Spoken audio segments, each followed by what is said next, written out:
How to recover lost Brawl Stars account.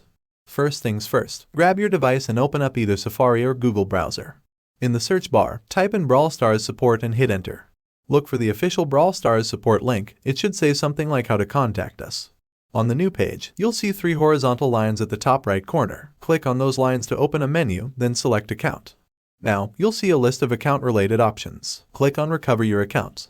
You'll be given choices. Choose the one that fits your situation. If you lost your account, pick I lost my account.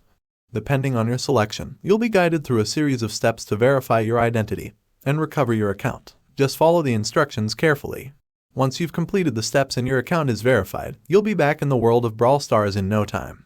So there you have it. That's the simple process to recover your lost Brawl Stars account. Just follow these steps and you'll be back in action in no time. If you found this video helpful, don't forget to give it a thumbs up and subscribe for more gaming tips and tricks. Thanks for watching and happy gaming.